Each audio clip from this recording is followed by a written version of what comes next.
American armored columns had reached the southern edge of a closing trap. Only a narrow corridor remained between them and Canadian forces advancing from the north. Inside that corridor moved much of Germany's battered army in Normandy. Then the American advance stopped on August 13, 1944. Omar Bradley halted the 15th Corps near Argentan. The order prevented an immediate drive north toward Falaise. It also created one of the Normandy campaign's most enduring arguments. Later maps make the choice appear almost impossible to defend. Blue arrows approach from the south. Other Allied arrows descend from the north.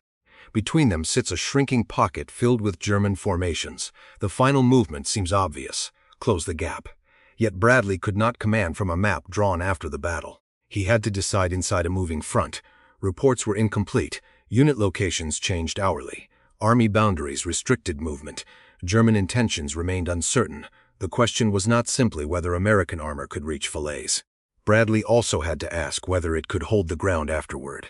That distinction shaped everything. The American breakout had transformed the campaign within 2 weeks. Operation Cobra shattered the German front west of St. Lo.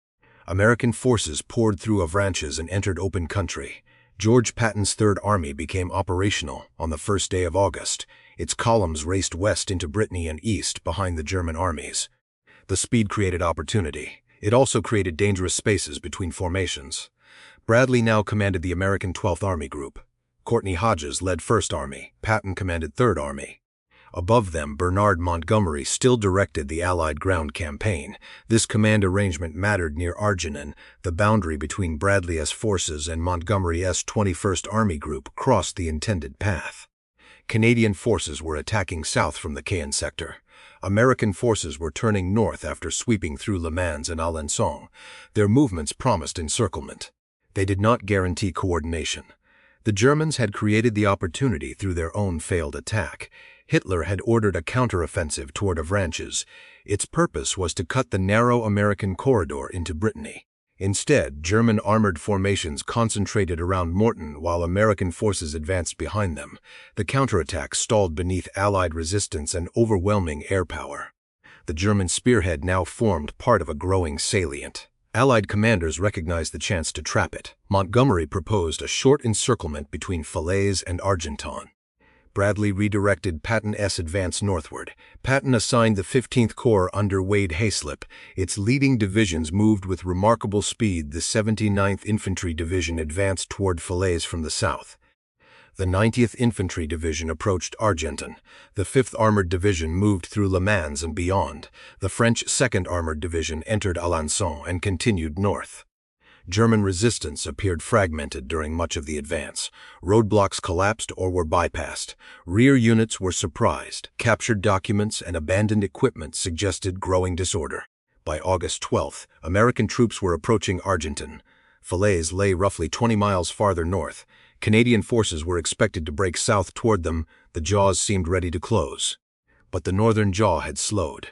German defenses around Falaise remained organized and violent. The latest Canadian attack had not reached its objective. American troops near Argentan were also meeting stronger resistance. Their long western flank remained exposed. Large German forces still occupied the pocket behind that flank. Bradley therefore faced 2 different pictures. One showed a defeated enemy escaping through a narrowing corridor. The other showed powerful German formations capable of striking an overextended corps. Both pictures contained truth, neither was complete. The decision came before anyone knew which danger was greater. Bradley chose the secure shoulder at Argentan. The 15th Corps would not continue north without further coordination. Patton wanted movement. The road appeared open enough to exploit. Bradley saw a force approaching the limit of safe advance. That disagreement became the center of the controversy. It was not a contest between courage and fear. It was a dispute about time. Strength, boundaries, and an enemy nobody could count accurately. The consequences would unfold inside the gap. So would the evidence needed to judge the order. The Halt order emerged from a sequence of decisions made before Argentan appeared reachable. On August 8th, Montgomery issued a directive for a broad Allied encirclement. Canadian forces would press south beyond Falaise. American forces would advance from Le Mans toward Alençon and Say. The 2 movements could trap German armies west of the Seine. Bradley believed the situation offered an even shorter hook. Patton's columns were already moving faster than planners had expected. Bradley directed Third Army north toward Argentan. He also placed a limit on that movement. The Army group boundary remained near the town.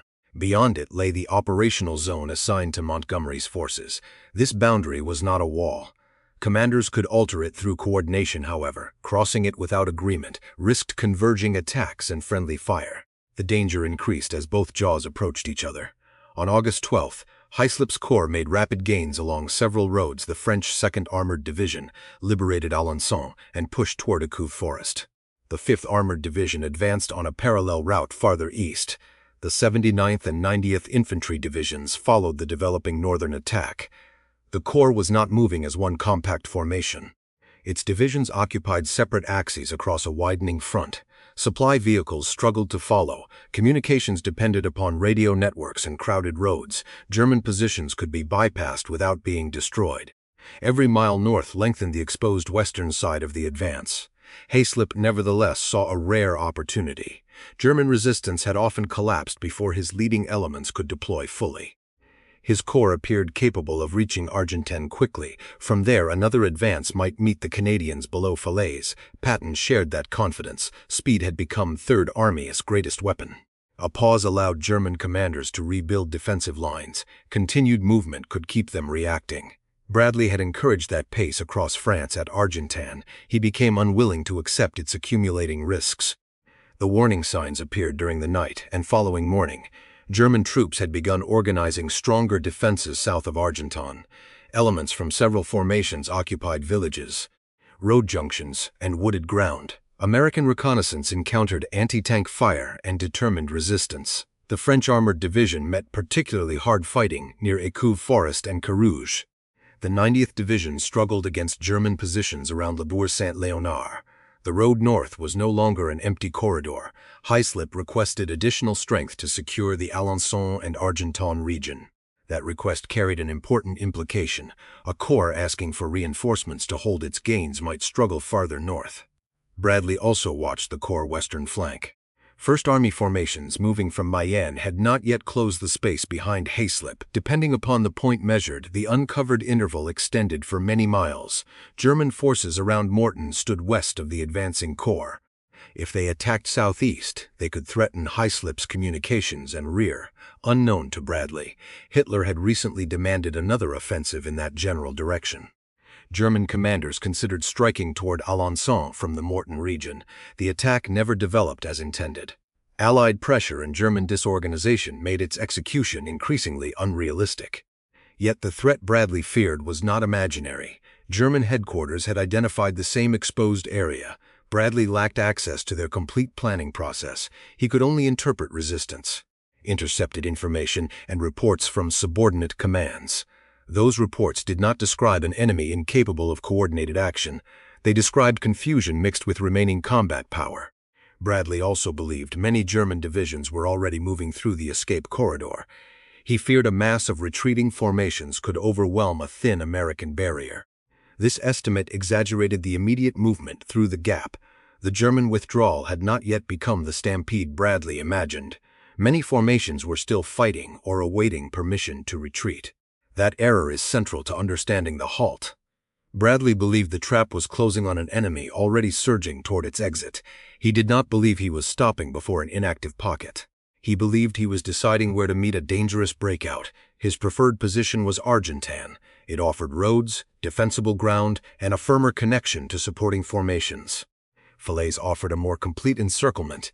It also required a deeper advance into another army group zone. The choice was therefore between two kinds of risk. One risk allowed more Germans to escape. The other risk placed an extended corps across their most important route. Bradley chose to protect the corps. The gap remained open. The precise timing of the halt became almost as controversial as the decision itself. Orders moved through several headquarters during a rapidly changing operation. Bradley communicated with Patton. Patton communicated with Hyslop. Divisional commanders received restrictions while their units were already moving. Later recollections did not always agree on every hour or phrase. The essential instruction was clear. The 15th Corps was not to drive beyond Argentan toward Falaise. Bradley later emphasized the Army group boundary. His forces had reached the northern limit of their assigned zone. A further advance required coordination with Montgomery. That explanation was valid in a formal sense. Bradley did not possess unlimited authority inside the 21st Army Group area. However, Montgomery had not explicitly forbidden an American movement beyond Argentan. Bradley also did not present him with a firm proposal for that movement. The boundary constrained the decision. It did not make the decision automatic. Command relationships in Normandy were becoming increasingly difficult. Montgomery still exercised operational direction over Allied ground forces. Bradley commanded 2 American armies whose mobility now exceeded earlier expectations. Patton's Third Army was expanding across an enormous area. Canadian and British forces remained engaged against concentrated German defenses farther north. The breakout had changed the geometry faster than the command system could adjust. Lines drawn during planning now crossed possible routes of exploitation. Those lines served important purposes. They separated artillery zones. They reduced the risk of aircraft striking friendly troops. They prevented divisions from colliding on the same roads. They also divided responsibility for objectives. Ignoring them could create lethal confusion.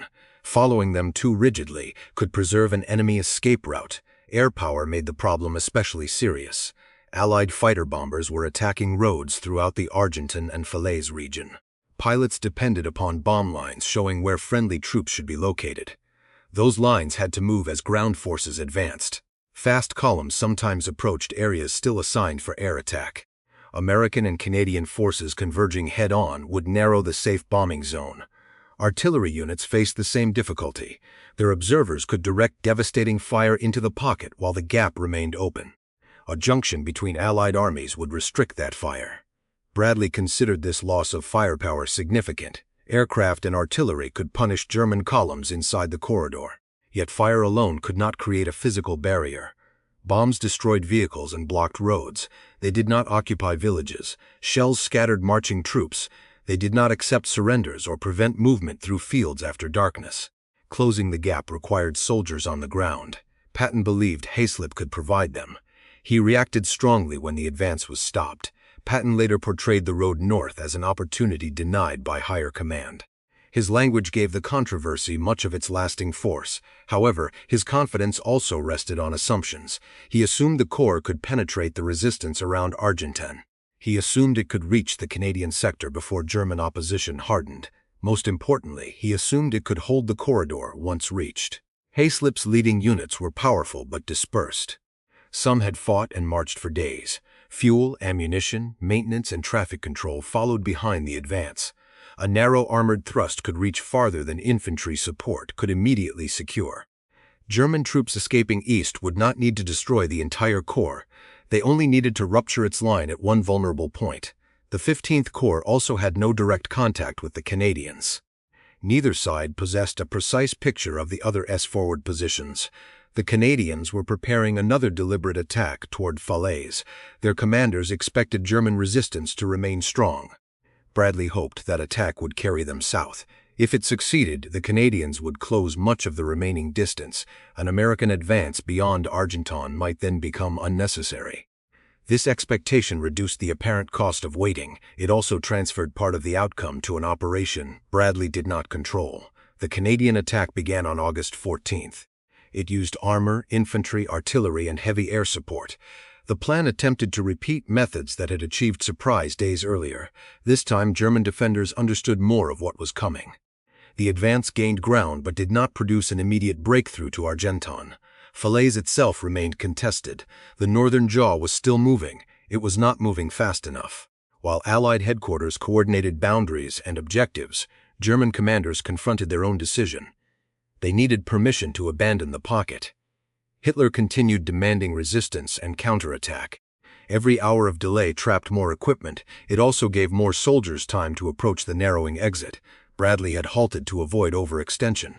The Germans were about to use that pause. The argument would soon move from possible risks to visible columns escaping east. Inside the pocket, German commanders could see the danger more clearly than Hitler. Their Western armies had suffered continuous losses since the Normandy landings. Infantry divisions were depleted. Armored formations possessed only fragments of their original strength. Fuel shortages limited movement. Allied aircraft made daylight travel dangerous. The failed Morton offensive had concentrated mobile units in the wrong direction.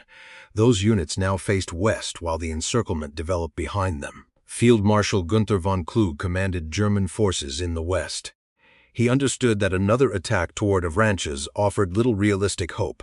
He also understood the political danger of contradicting Hitler. Orders from Germany continued demanding offensive action. They treated withdrawal as a failure of will. Operational reality offered a harsher judgment.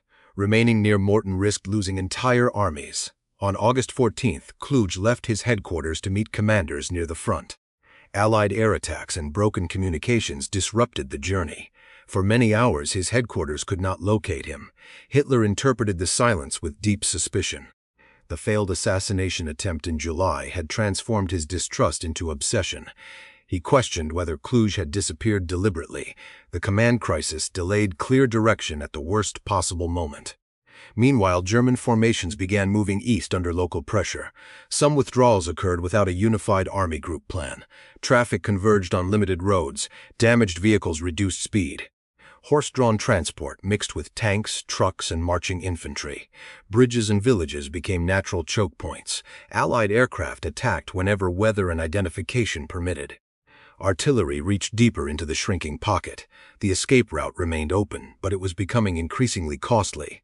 German commanders did not view Argentan as an empty doorway.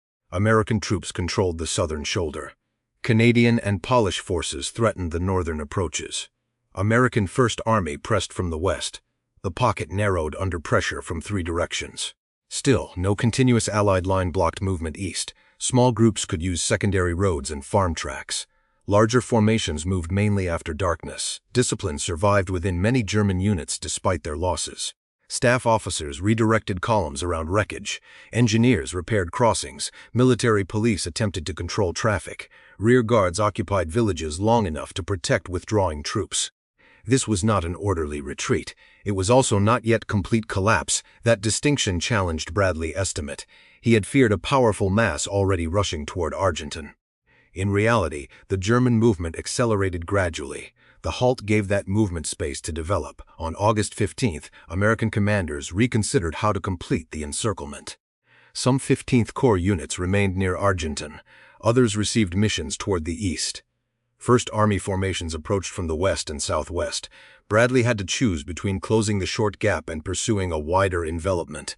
A deeper movement toward the Seine might trap Germans escaping from Normandy. It could also maintain the momentum of Third Army. The two options competed for the same mobile formations. Patton preferred freedom to continue east. He also remained willing to thrust north if permission arrived. Bradley divided the effort. Part of the force would support closure near Argentan. Much of Third Army would continue toward the Seine. This preserved operational momentum. It reduced the strength immediately available at the gap. The decision was understandable, because another opportunity was emerging. German forces escaping the pocket still had to cross the Seine. Rapid American movement could reach that river before they recovered. A failed, close encirclement might therefore become a successful, deeper pursuit. However, every widening maneuver traded certainty for distance. A soldier physically blocked near Chambois could not escape. A soldier merely threatened near the Seine still had routes available. By August 16th, German leaders finally gained authority to withdraw more fully. Hitler's approval came after the pocket had already become desperate. Field Marshal Walter Model arrived to replace Kluge. The command change did not instantly restore order. It did provide a leader focused on extracting whatever forces remained. German units abandoned heavy equipment that lacked fuel or repairs. They formed defensive groups around the eastern exits. Their mission was brutally practical. Hold the shoulders open. Move surviving personnel through. Save enough formations to rebuild beyond the Seine. The gap had shifted northeast from the original Argentan and Falaise line. Trun and Chambois now became critical. Allied commanders changed their planned meeting point accordingly. American troops would approach from the south and west. Canadian and Polish forces would descend from the north. The encirclement was still possible, but it would now occur farther east. The original opportunity at Argentan had not vanished in one moment. It had moved, narrowed, and become more expensive. The next decision would determine whether the new gap could finally be sealed. The new plan shifted the Allied junction from Argentan toward Trun and Chambois. This change acknowledged what had happened during the pause. The German escape route had moved east. Closing it now required a diagonal advance across confused and heavily contested ground. Bradley transferred responsibility for the southern jaw from 3rd Army to 1st Army. The change simplified the eastward movement of Patton's main forces. It complicated the immediate battle around the pocket. Units near Argentan had belonged to Hyslop 15th Corps. They now needed another headquarters to direct their northern attack. Bradley selected Leonard Gero's 5th Corps for the task. Gero's headquarters had to move into the sector and assume control. That transfer consumed time. Maps, radio networks, supply arrangements, and unit locations required coordination. The enemy did not pause during the handover. American divisions continued attacking while the command structure changed around them. The 80th Infantry Division moved against Argentan from the south and east. The 90th Infantry Division advanced toward Chambois. The French 2nd Armored Division operated between American formations and the pocket. Their objectives demanded more than rapid movement. They had to clear defended villages and protect long flanks. German rearguards used hedgerows, stone buildings, and anti-tank guns to delay them. Every defended crossroads could consume hours. Every bypassed position threatened supply traffic behind the advance. Argentan itself became a serious obstacle. German troops held the town and its approaches. Urban streets restricted armor. Rubble and narrow roads created firing positions. The American command chose to contain parts of the defense while pushing around the town. This preserved momentum but left another source of danger near the advancing columns. Farther north, Canadian forces entered Falaise on August 16th. The town had been heavily damaged by bombardment. German defenders fought among shattered buildings and blocked streets. Capturing Falaise did not close the pocket. The decisive routes now ran southeast through Trun, St. Lambert, and Chambois. Canadian formations had to continue beyond the ruined town. The Canadian 4th Armored Division advanced toward Trun. The Polish 1st Armored Division moved on its eastern flank. Their mission was to cut roads and seize commanding terrain above the escape corridor. The terrain shaped the final phase. Ridges overlooked valleys filled with German traffic. Small towns controlled bridges and road junctions. Fields offered many routes for individuals, but fewer for vehicles. The Dives River and its tributaries restricted movement. Rain and wreckage turned some roads into traps.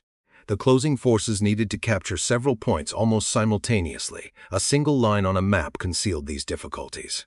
Units rarely advanced with both flanks firmly connected. Radio reports arrived late or described positions imprecisely. Dust, smoke, and darkness made recognition difficult. Allied soldiers sometimes encountered friendly formations from unexpected directions. The original concern about converging armies had become real. Commanders imposed identification procedures and adjusted artillery boundaries. These precautions reduced friendly fire. They also slowed attacks at moments when speed remained essential. On August 17th, the southern jaw pressed closer to Chambois. The 90th Division met determined resistance along its route. Its soldiers were advancing toward an objective beyond familiar supporting formations. German columns crossed ahead of them from west to east. Some fought when blocked. Others abandoned vehicles and moved around American positions. The distinction between front and rear disappeared. A road could be secure in daylight and contested after dark. The Polish advance also met stiff resistance. German units recognized that the high ground east of the pocket threatened every remaining exit. They attacked to keep routes open. Polish armor pushed through scattered opposition, but became increasingly separated from Canadian support. Fuel and ammunition had to travel along vulnerable roads. By August 18th, the Allied jaws were visibly close. American artillery could strike routes observed by Canadian and Polish troops. Patrols searched for contact. German vehicles crowded the remaining corridor. The closure seemed imminent again, yet the word closed could mean several different things. A patrol meeting another patrol created symbolic contact. A defended roadblock could stop vehicles on one road. A continuous line supported by artillery could deny organized movement. Only the last condition represented a reliable seal. The Allies initially achieved the first two. They struggled to create the third. On August 19th, American troops entered Chambois. Polish elements approached from the north and east. Soldiers from the two Allied armies finally met. Photographs would record the junction. Headquarters could announce that the pocket was closed. On the ground, gaps remained between scattered positions.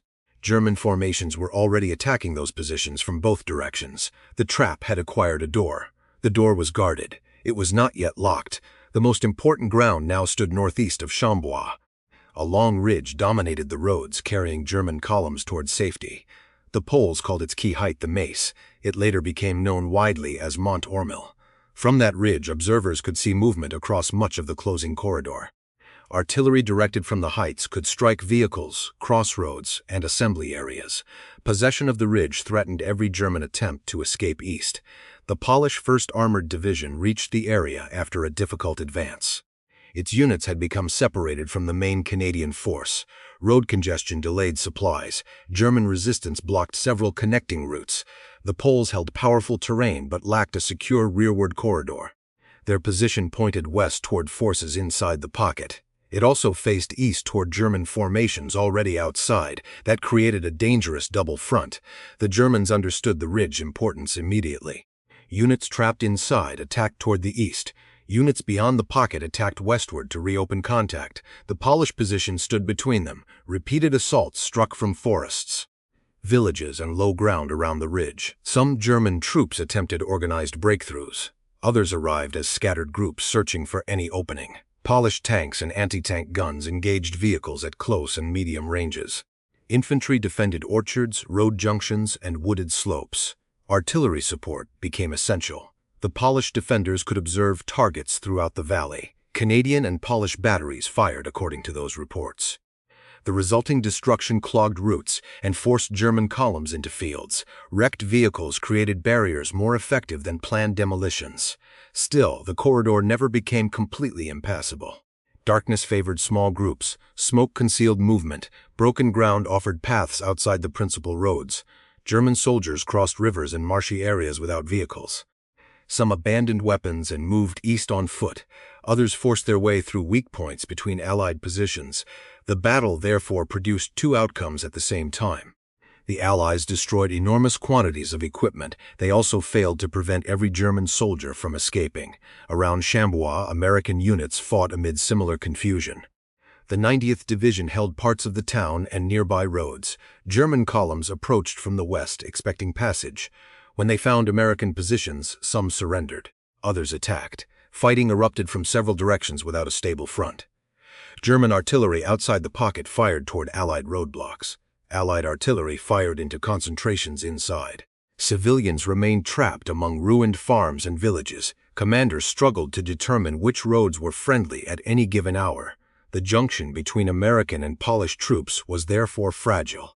Contact existed at selected points. Large intervals remained thinly held. A map shaded with continuous Allied colors exaggerated control. The real barrier consisted of isolated groups linked by fire and uncertain patrols. This difference matters when judging the earlier Argentan decision. Closing a 20-mile gap did not require occupying every foot equally. It required controlling the routes an army needed for organized withdrawal. At Chambois and Mont Ormel, the Allies eventually achieved much of that control. They did so with forces under severe pressure.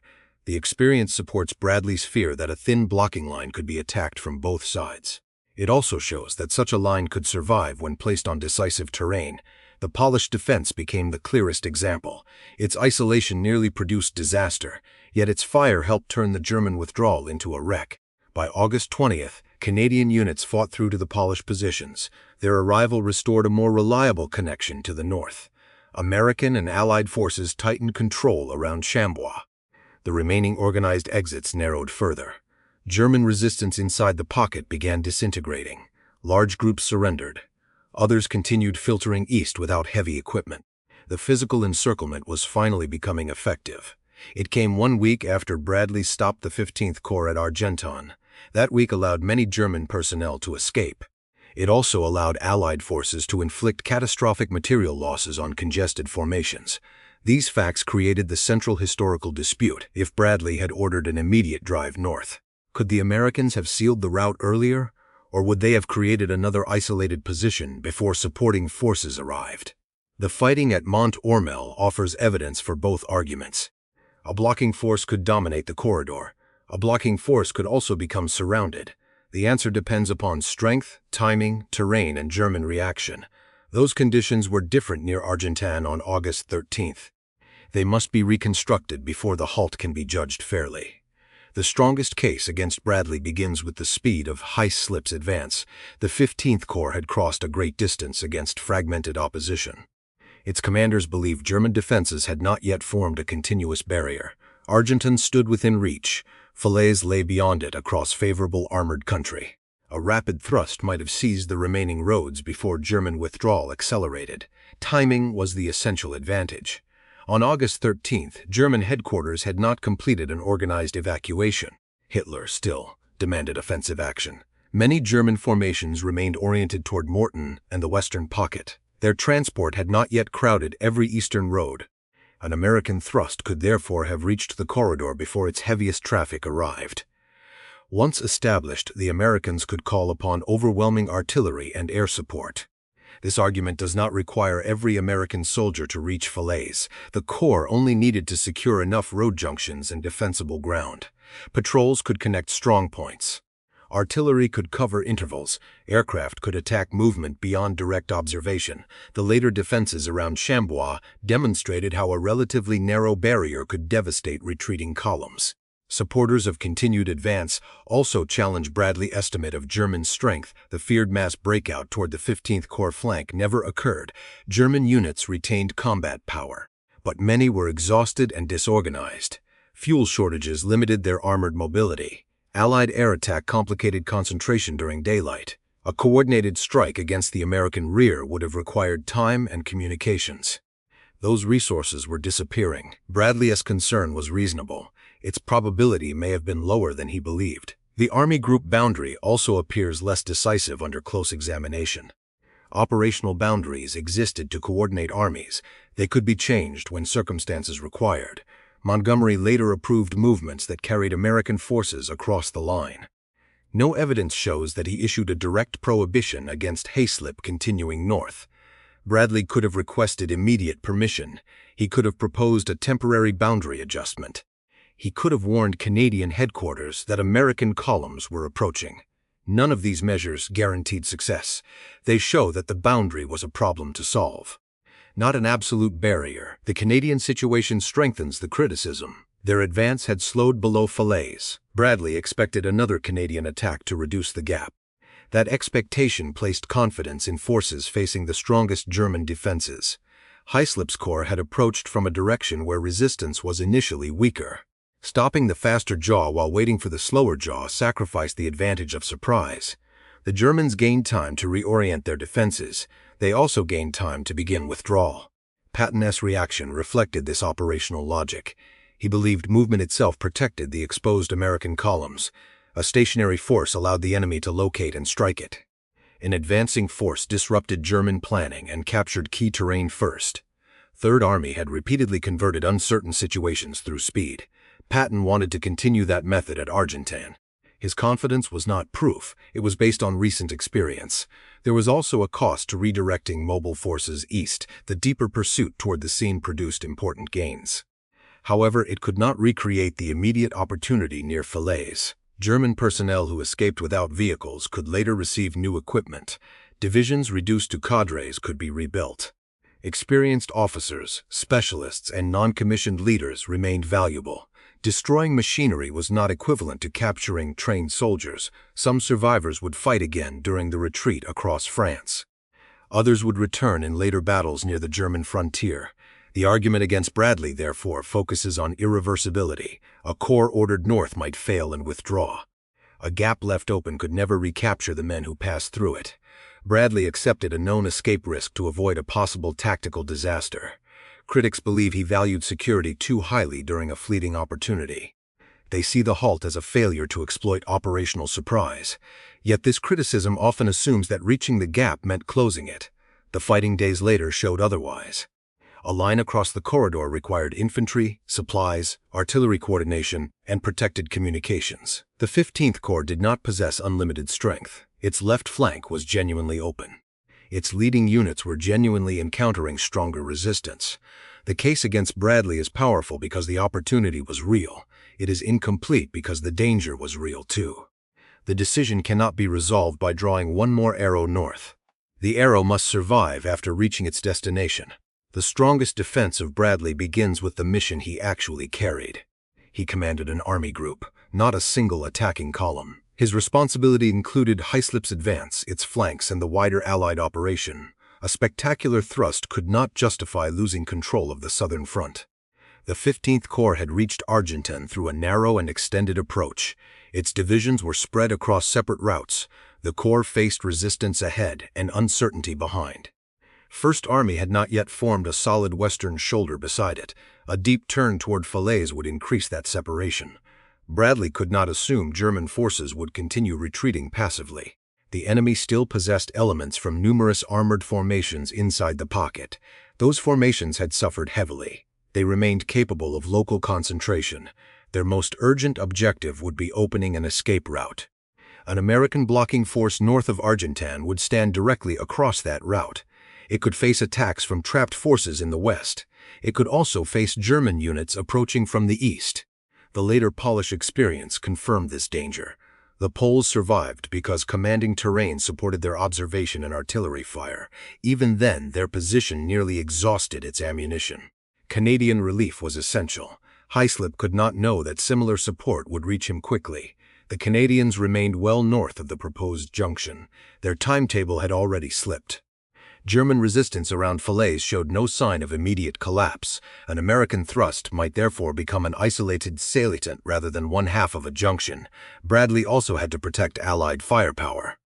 Aircraft were producing severe losses throughout the pocket. Artillery units could strike concentrations without crossing friendly lines. A rapid meeting between Americans and Canadians would compress the target area. Bomb lines would need immediate revision. Pilots receiving outdated information could attack friendly columns. Gunners might lose permission to fire into the most valuable routes. Bradley believed continued. Bombardment could compensate for leaving the physical gap temporarily open. That calculation was imperfect. It was not irrational. Destroyed transport reduced German ability to fight after escape. The battlefield later revealed thousands of abandoned vehicles, guns, and horses. German formations emerging from the pocket often possessed little more than surviving personnel. Their combat effectiveness had been shattered for the immediate campaign. Bradley could therefore argue that annihilation was not the only useful outcome. A ruined army without equipment could not defend the scene effectively. This mattered because Patton's eastward movement threatened another encirclement. American columns were already approaching river crossings and communications centers. Forces escaping Normandy faced continued pursuit. Bradley's choice preserved momentum toward those deeper objectives. The command boundary added another legitimate concern. Canadian, British, Polish, French, and American units were converging within a small area. Each formation used its own command channels and artillery plans. Radio communication between unfamiliar units was unreliable. Recognition from the air remained difficult. A collision between advancing allies could create casualties and block roads needed for reinforcement. Coordination required more than permission from Montgomery. Staffs needed revised boundaries. Objectives and fire control measures. The pause provided time for those arrangements. Bradley's defenders also emphasized the information he lacked. He did not possess an exact count of German troops near the exits. He could not see which units were preparing withdrawal. He did not know that the projected German attack against his exposed flank would fail to develop. He did not know how slowly Hitler would authorize retreat. He had fragments of intelligence within a fast-changing battle. Some reports became obsolete before reaching headquarters. Commanders must often decide before uncertainty disappears. Bradley chose the option that protected his force if the worst credible estimate proved true.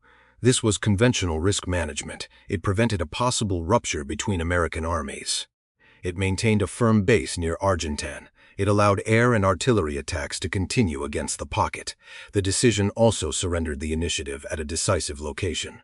A defense of Bradley can explain that trade. It cannot erase it. The central issue is proportionality. Was the danger to Hyslop great enough to justify the predictable escape of German forces?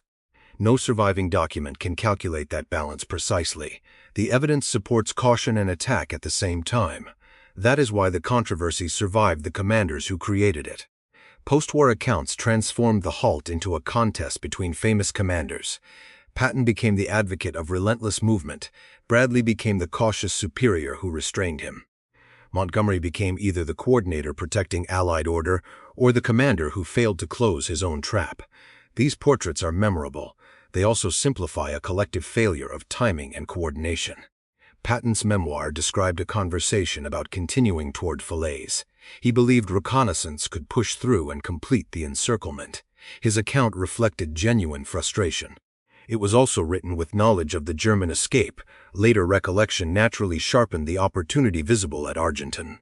Bradley's memoir offered the opposite emphasis. He described the danger of sending a small force across the front of many German divisions. His memorable comparison favored a solid shoulder at Argentan over disaster farther north. That phrase captured his reasoning effectively. It also made the German threat appear more concentrated than it was at the decisive moment. Both commanders defended positions shaped by later controversy. Neither memoir functions as a complete record of what headquarters knew. Operational messages reveal a more fluid picture. Orders changed as formations advanced. American commanders alternated between the short encirclement and a deeper sweep toward the Seine. Canadian progress repeatedly altered expectations from the north. German resistance strengthened in some sectors while collapsing in others.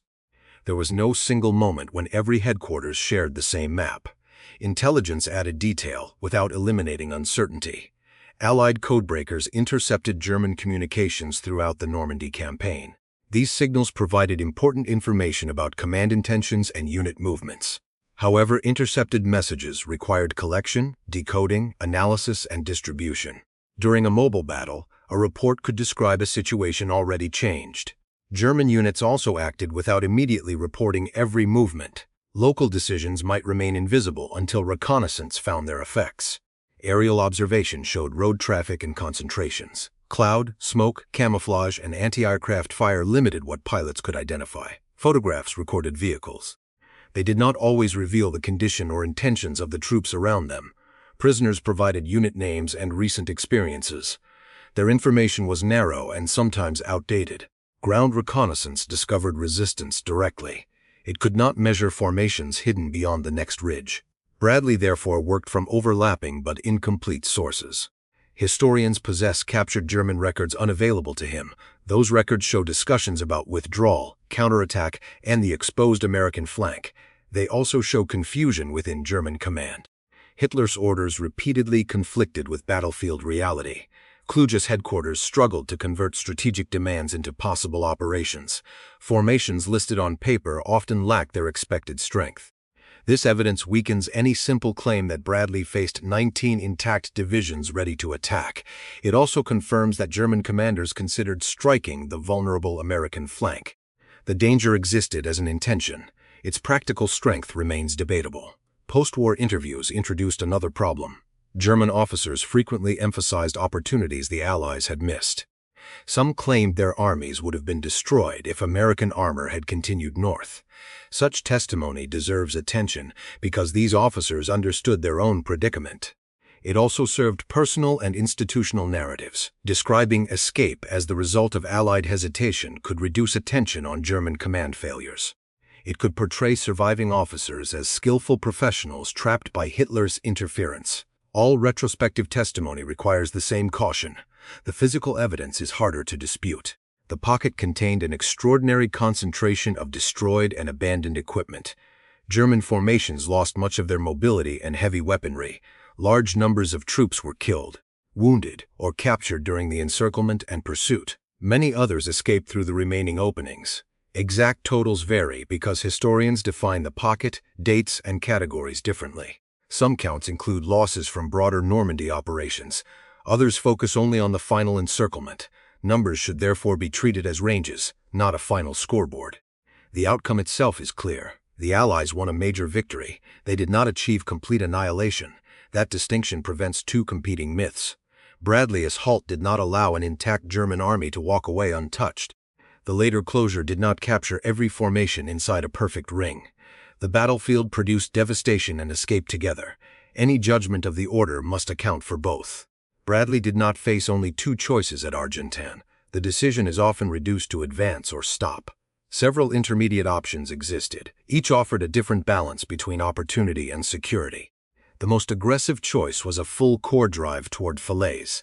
Highslip could concentrate mobile units and attack north immediately. Infantry divisions would follow and widen the corridor. The objective would be physical contact with Canadian forces. This offered the best chance of early closure. It also created the greatest exposure. The Corps would cross its assigned boundary and extend both flanks. Its supply routes would pass near German forces still occupying the pocket. Success depended upon rapid Canadian progress or a defensible American line. A narrower option involved armored reconnaissance and temporary roadblocks. Patton favored sending mobile elements far enough to test resistance. They could seize bridges and junctions without committing the entire corps. If opposition proved weak, heavier forces could follow. If resistance proved strong, the reconnaissance could withdraw. This approach preserved flexibility. It also risked losing lightly supported units. German forces could bypass isolated roadblocks during darkness. A symbolic arrival near Falaise would accomplish little without sustained control. Another option was to strengthen Halt before continuing. Bradley could pause briefly while First Army closed the western flank. Additional artillery, infantry, and supplies could move forward. The Corps could then attack north from a more secure base. This matched Bradley's concern about holding the corridor. Its weakness was time. Every hour allowed German defenses and withdrawal traffic to reorganize. A reinforced attack launched days later would face conditions unlike those on August 13th. Bradley could also request an immediate boundary change from Montgomery. The proposal could assign Falaise or another junction point to the Americans. Canadian forces could adjust their artillery limits and direction of advance. Air headquarters could move the bomb line. This represented the clearest coordination solution. Staff work still required time. Montgomery might approve, modify, or delay the request. No commander could assume instant agreement across several headquarters. A fifth option was stronger pressure from the west without crossing Argentan. First Army could accelerate its advance against the pocket's southern face. That movement would protect Halt's flank and compress German forces toward Allied fire. It could also release Third Army for movement east. Bradley eventually used part of this approach. However, infantry attacking an organized defensive front moved more slowly than armor exploiting open roads. Pressure reduced the pocket. It did not immediately close the exit. The final option was the one Bradley largely selected: hold near Argentan, wait for the Canadian attack, use air and artillery against the corridor, send major mobile forces east toward the Seine. This avoided an unsupported thrust and maintained operational momentum. It depended upon several assumptions. The Canadians needed to advance on schedule. Bombardment needed to impose losses comparable to physical closure. German forces needed to remain too disorganized for efficient escape. Those assumptions proved only partly correct. The Canadians advanced, but not fast enough. Air and artillery inflicted immense damage, but could not stop movement on foot. German organization deteriorated, yet enough cohesion remained to extract many personnel. Bradley's chosen option therefore worked operationally without achieving the maximum tactical result. It protected his corps. It supported the pursuit toward the Seine. It helped destroy German equipment. It did not close the pocket when the first opportunity appeared. The alternative choices also contained serious uncertainties. A drive north might have succeeded brilliantly. It might have stalled south of Falaise. It might have created an isolated barrier vulnerable from east and west. Historical analysis cannot rerun these options under controlled conditions. It can test whether commanders recognize them. Bradley clearly recognized the possibility of continued movement. Patton pressed for it. Halt's advance made it physically conceivable. Bradley rejected that possibility because he rated the holding problem above the reaching problem. This was the decisive calculation. The evidence suggests he overestimated the immediate German surge through the gap.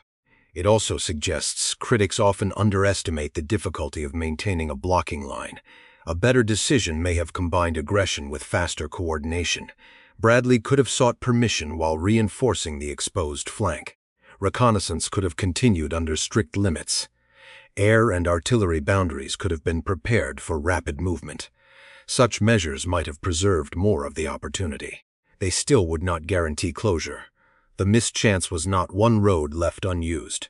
It was a failure to align several armies before the battlefield changed. The immediate consequences appeared along the roads east of the pocket. German survivors crossed the Dives River and moved toward the Seine. Many traveled without vehicles. Some units retained fragments of command structure. Others existed only as mixed groups gathered around surviving officers. Their escape did not restore them as effective divisions. They needed weapons, transport, replacements, fuel, and time. Allied pursuit denied them much of that time. Patton's columns advanced rapidly across central France. American forces reached the Seine and threatened crossing sites. British and Canadian armies pushed east after the pocket collapsed. German commanders attempted to establish rear guards while evacuating what remained. The river failed to become the stable defensive line they needed. Allied air power continued attacking crossings and road movement. Bridges could not accommodate every vehicle. Ferries and improvised craft carried men across in smaller groups. Heavy equipment was abandoned on the western bank. The German retreat therefore continued beyond Falaise. The pocket was not an isolated battle with a clean ending. It formed part of a larger collapse across France. Bradley's deeper envelopment contributed to that collapse. Third Army's eastward movement threatened forces that had escaped the original trap. This supports the operational logic behind releasing Patton from the Argentan sector. A commander did not need to capture every German near Falaise if another barrier could form farther east. Yet the Seine never became a complete barrier either. German personnel crossed at multiple points. The Allied advance outran supply systems designed for a slower campaign. Fuel and transportation shortages began restricting pursuit. Ports remained distant or damaged. Railways required repair. Trucks carried supplies over roads stretching back toward Normandy. The faster Allied armies moved, the harder sustaining that movement became. Escaped German troops gained time because Allied logistics could not maintain unlimited speed. This reveals the lasting cost of an incomplete encirclement. Personnel saved near Falaise could withdraw faster than Allied supply networks advanced. German formations were later rebuilt around experienced survivors. Their new strength came from replacements and newly issued equipment.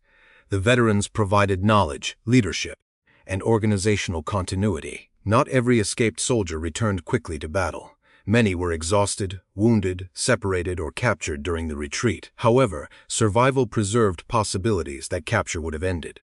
Germany would establish another defensive front near its borders. Terrain, fortifications, shorter supply lines, and autumn weather would support that recovery. The war in Western Europe continued for many costly months. It would be misleading to claim that Bradley's order alone caused those later battles. German recovery depended upon many factors. Allied logistical limits mattered. Command choices after Normandy mattered. Replacement systems and defensive geography mattered. The Eastern Front continued absorbing enormous German resources. One decision at Argentan cannot explain the duration of the war. It can explain why one opportunity for greater destruction was not fully used. The Allied result still remained strategically decisive. The German army in Normandy lost much of its equipment. Its front in France disintegrated. Paris was liberated soon afterward. Allied forces advanced toward Belgium and the German frontier. The defeat destroyed any realistic German hope of restoring the Normandy position. This context matters because the word failure can distort the outcome. The encirclement was incomplete. The campaign was victorious. Bradley's decision reduced the scale of a possible triumph. It did not reverse Allied success. The German experience offers a similar distinction. Escape meant survival for many men. It did not mean successful preservation of their army. Units crossing the Seine often lacked artillery, vehicles, signals equipment, and supply services. Divisional names survived more readily than divisional strength. The material devastation imposed a lasting weakness. Bradley had believed air and artillery could inflict meaningful damage without immediate closure. The wreckage inside the pocket proved him partly right. He had also believed the escape corridor could remain temporarily open without saving too much German manpower. The number of survivors proved that expectation too optimistic. His decision achieved the security he wanted. It accepted a cost larger than he intended. That mixed result explains why simple verdicts remain unsatisfying. Argentan was neither an obvious blunder nor an ideal exercise in caution. It was a defensible decision built upon an inaccurate estimate. Its consequences were substantial because the opportunity lasted only briefly. The halt at Argentan reveals how battlefield decisions should be judged. The outcome alone is not enough. A bad result does not prove an irrational choice. A successful result does not prove that every decision was sound. The commander's information, options, timing, and responsibilities must be reconstructed first. Bradley knew his leading corps was extended. He knew its western flank lacked firm protection. He knew resistance near Argentan was increasing. He expected Canadian forces to attack south. He understood that crossing an army group boundary required coordination. He believed German formations were already surging toward the remaining exit. That final belief carried unusual weight. It made an immediate advance appear less like exploitation and more like dangerous interception. Later records show a different sequence. The German withdrawal had not reached the scale Bradley imagined. Hitler's interference still delayed decisive movement. German headquarters remained confused. The fleeting opportunity was therefore greater than Bradley understood. His error was not inventing a threat. German planners had considered attacking his exposed flank. His error was judging the threat's strength and timing. He treated a possible German concentration as an immediate danger. He treated Canadian progress as a dependable solution. The first estimate was too pessimistic. The second was too hopeful. Patton identified the opportunity more clearly. His preferred advance also contained risks he tended to minimize. Reaching Falaise required more than boldness. The Corps needed fuel, infantry, artillery, communications, and protected supply routes. It needed coordination with Canadian forces approaching from the opposite direction. Above all, it needed enough strength to hold against attacks from both sides. The later battle around Chambois proved how difficult that task could become. It also proved that an isolated blocking force could shape the entire battle. The polished defense at Mont Ormel nearly broke. Its survival helped turn retreat into catastrophe. That evidence suggests a stronger American attempt from Argentan might have achieved decisive results. It does not prove success was certain. No order could remove uncertainty. The better question is whether Bradley accepted the correct risk. His chosen risk was controlled and understandable. Its cost was German escape. The alternative risk was operational isolation. Its reward was the possible destruction of a much larger enemy force. In a routine situation, caution might have been prudent. Argentan was not routine. The German army had been displaced by a rapid breakout. Its command system was struggling. Its formations were facing the wrong direction. The chance to complete a short encirclement would exist for only hours. That exceptional opportunity justified greater risk than Bradley accepted. A continued advance still required careful limits. Reconnaissance should have tested the road north. Boundary negotiations should have begun immediately. First Army should have accelerated protection of Highslip's flank. Air and artillery controls should have been revised before the jaws met. These measures offered no guarantee. They offered a better chance of preserving momentum without ignoring security. Bradley's decision remains defensible when viewed from his headquarters. It becomes less convincing when measured against the temporary weakness of the enemy. The distinction matters. He was not foolish. He was not paralyzed. He made a rational decision from an inaccurate operational picture. That decision protected the 15th Corps and preserved the wider pursuit. It also surrendered the best moment for closing the Falaise Pocket. The gap eventually closed farther east. By then, many German soldiers had passed through. Most left their heavy equipment behind. Some would help rebuild formations beyond the Seine. The battlefield had delivered victory. It had withheld annihilation at Argentan. One halt order helped define the difference.